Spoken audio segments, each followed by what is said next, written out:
I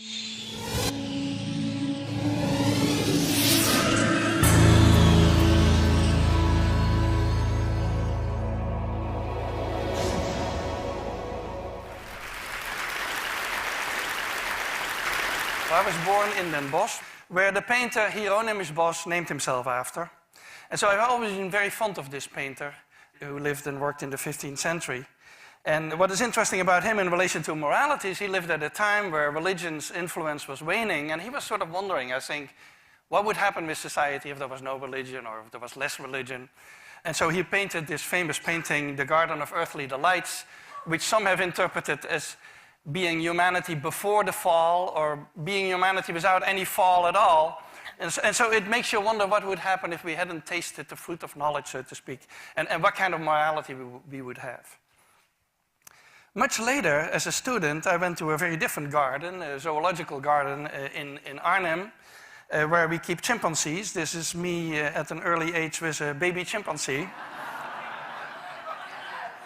And I discovered there that chimpanzees are very power-hungry and wrote a book about it. And at that time, the focus in a lot of animal research was on aggression and competition. And actually, the whole picture of the animal kingdom, and humanity included, was that deep down we are competitors, we are aggressive, we are all out for our own profit, basically. This is the launch of my book. I'm not sure how well the chimpanzees read it, but they surely seemed interested in the book.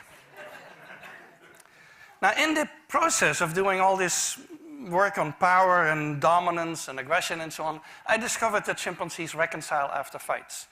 And so what you see here is two males who have had a fight. They ended up in a tree, and one of them holds out a hand to the other. And about a second after I took the picture, they came together in the fork of the tree, and they kissed and embraced each other. Now, this is very interesting because at the time, everything was about competition and aggression, and so it wouldn't make any sense. The only thing that matters is that you win or that you lose. But why would you reconcile after a fight? That doesn't make any sense. This is the way bonobos do it. Bonobos do everything with sex, and so they also reconcile with sex. But the principle is exactly the same. The principle is that you have a valuable relationship that is damaged by conflict, so you need to do something about it. And so my whole picture of the animal kingdom, and including humans also, started to change at that time. So we have this image in political science, economics, the humanities, philosophy for that matter, that man is a wolf to man. And so deep down our nature is actually nasty. I think it's a very unfair image for the wolf. The wolf is after all a very cooperative animal, and that's why many of you have a dog at home, which has all these characteristics also. And it's very unfair to humanity, because humanity is actually much more cooperative and empathic than given credit for.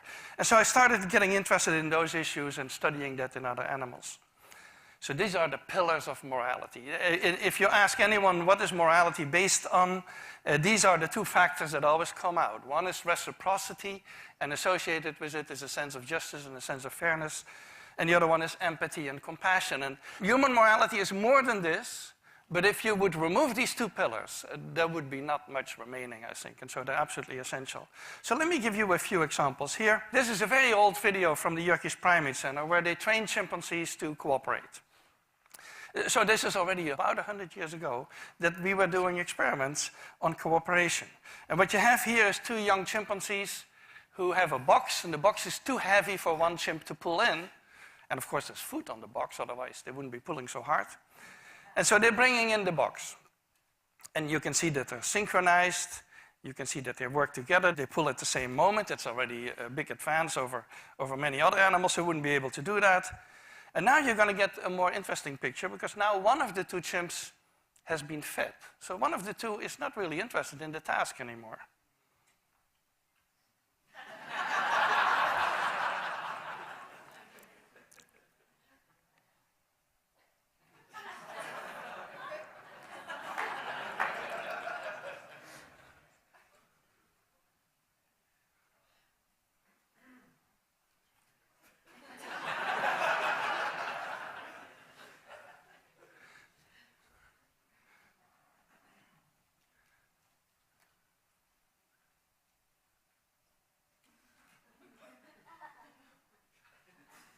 Now look at what happens at the very end of this.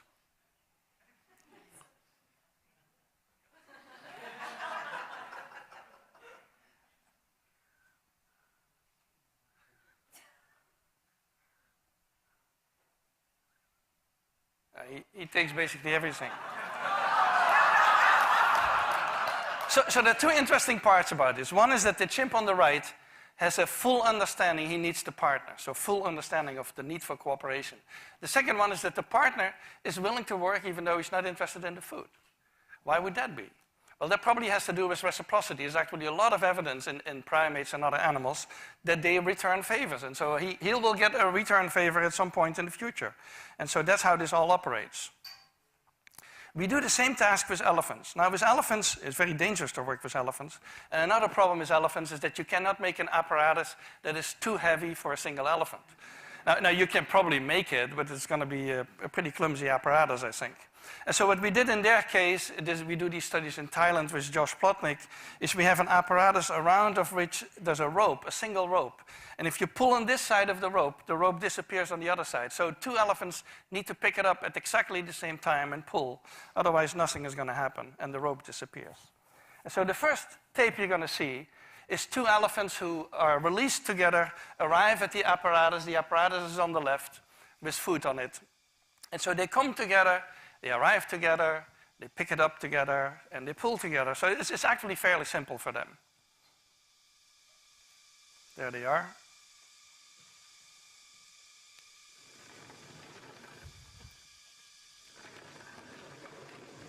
And so that's how they bring it in. But now we're going to make it more difficult, because the whole purpose of this experiment is to see how well they understand cooperation. Do they understand it as well as the chimps, for example? And so what we do in the next step is we release one elephant before the other, and that elephant needs to be smart enough to stay there and wait and not pull at the rope, because if he pulls at the rope, it disappears and the whole test is over. Now, this elephant does something illegal that we did not teach it, but it shows the understanding that he has, because he puts his big foot on the rope, stands on the rope and waits there for the other, and then the other is going to do all the work for him. So it's what we call freeloading. But it shows the intelligence that the elephants had. They developed several of these alternative techniques that we did not approve of necessarily. So the other elephant is now coming. And is going to pull it in.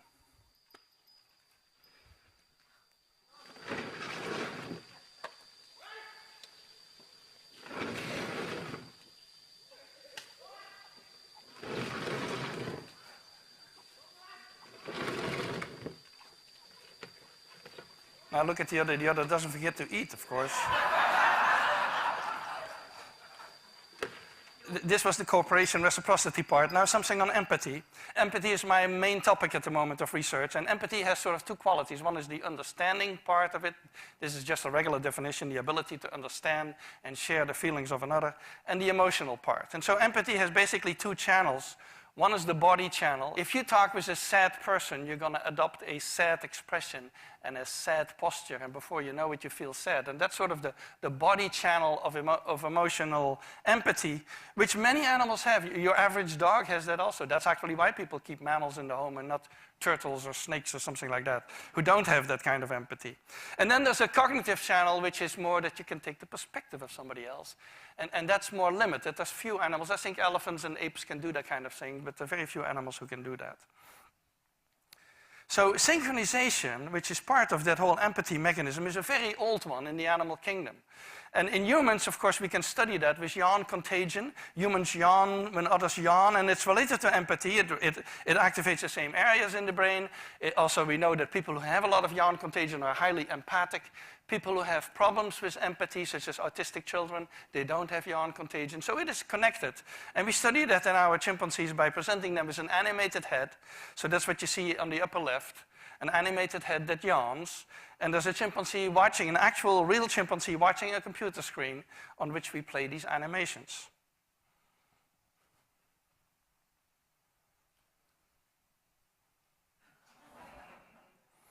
And so yawn contagion, that you're probably all familiar with, and maybe you're going to start yawning soon now, is something that we share with other animals. And that's related to that whole body channel of synchronization that underlies empathy. And that is universal in the mammals, basically. Now, we also study more complex expressions. This is consolation. This is a male chimpanzee who has lost a fight, and he's screaming, and a juvenile comes over and puts an arm around him and calms him down. That's consolation. It's very similar to human consolation. And consolation behavior, it's empathy-driven. That's actually the way they study empathy in human children, is to instruct a family member to act distressed, and then they see what young children do. And so it is related to empathy, and that's the kind of expressions we look at. We also recently published an experiment, you may have heard about it, on altruism in chimpanzees, where the question is, do chimpanzees care about the welfare of somebody else? And for decades, it had been assumed that only humans can do that. Only humans worry about the welfare of somebody else. Now, we did a very simple experiment. We do that on chimpanzees that live in Lawrenceville, in the field station of Yerkes, and so that's how they live. And we call them into a room and do experiments with them. In this case, we put two chimpanzees side by side, and one has a bucket full of tokens, and the tokens have different meanings. One kind of token feeds only the partner who chooses, the other one feeds both of them. So this is a study we did with Vicky Horner. And here you have the two color tokens. So they have a whole bucket full of them. And they have to pick one of the two colors. You will see how that goes. So if this chimp makes the selfish choice, which is the red token in this case, he needs to give it to us. We pick it up. We put it on a table where there's two food rewards, but in this case only the one on the right gets food, and the one on the left walks away because she knows already that this is not a good test for her. And then the next one is the pro-social token. So the one who makes the choices, that's the interesting part here. For the one who makes the choices, it doesn't really matter. So she gives us now a pro-social token, and both chimps get fed. So the one who makes the choices always get a reward. So it doesn't matter whatsoever, and she should actually be choosing blindly. But what we find is that they prefer the pro-social token. So this is the 50% line, that's the random expectation. And especially if the partner draws attention to itself, they choose more. And if the partner puts pressure on them, so if the partner starts spitting water and intimidating them, then the choices go down, and they actually don't want to... It's as if they're saying, if you're not behaving, I'm not going to be pro-social today. And this is what happens without a partner, when there's no partner sitting there. And so we found that the chimpanzees do care about the well-being of somebody else, especially these are other members of their own group. So a final experiment that I want to mention to you is our fairness study. And so this became a very famous study, and there's now many more, because after we did this about 10 years ago, it became very well known. And we did that originally with capuchin monkeys, and I'm going to show you the first experiment that we did. It has now been done with dogs, and with birds, and with chimpanzees. But with Sarah Brosnan, we started out with capuchin monkeys. So what we did is we put two capuchin monkeys side by side. Again, these animals, they live in a group. They know each other. We take them out of the group, put them in a test chamber. And there's a very simple task that they need to do. And if you give both of them cucumber for the task, the two monkeys side by side, they're perfectly willing to do this 25 times in a row. So cucumber, even though it's really only water in my opinion, but cucumber is perfectly fine for them. Now, if you give the partner grapes, the food preferences of my capuchin monkeys correspond exactly with the prices in the supermarket. And so if you give them grapes, that's a far better food, then you create inequity between them. So that's the experiment we did. Recently, we videotaped it with new monkeys who had never done the task, thinking that maybe they would have a stronger reaction, and that turned out to be right. The one on the left is the monkey who gets cucumber. The one on the right is the one who gets grapes. The one who gets cucumber, note that the first piece of cucumber is perfectly fine. The first piece she eats. Then she sees the other one getting grape, and you will see what happens. So she gives a rock to us, that's the task. And we give her a piece of cucumber, and she eats it. The other one needs to give a rock to us. And that's what she does.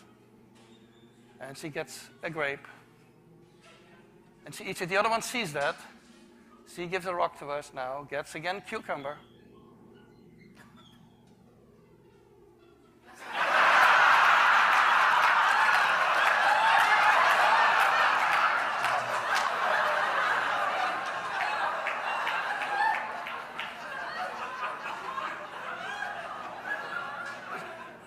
She tests the rock now against the wall. She needs to give it to us. And she gets cucumber again.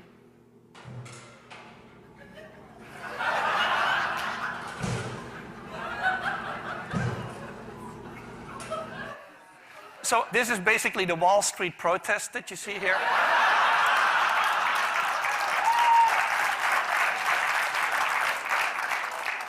Let me tell you, I still have 2 minutes left. Let me tell you a funny story about this. This study became very famous, and we got a lot of comments, especially anthropologists, economists, philosophers. They didn't like this at all because they had decided in their mind, I believe, that fairness is a very complex issue and that animals cannot have it. And so one philosopher even wrote us that it was impossible that monkeys had a sense of fairness because fairness was invented during the French Revolution. So, now, and another one wrote a whole chapter saying that he would believe it had something to do with fairness if the one who got grapes would refuse the grapes. Now, the funny thing is that Sarah Brosnan, who's been doing this with chimpanzees, had a couple of combinations of chimpanzees where indeed the one who would get the grape would refuse the grape until the other guy also got a grape. So we're getting very close to the human sense of fairness, and I think philosophers need to rethink their philosophy for a while. So let me summarize. I believe there's an evolved morality. I think morality is much more than what I've been talking about, but it would be impossible without these ingredients that we find in other primates, which are empathy and consolation, pro-social tendencies, and reciprocity and a sense of fairness. And so we work on these particular issues to see if we can create a morality from the bottom up, so to speak, without necessarily God and religion involved, and to see how we can get to an evolved morality. And I thank you for your attention.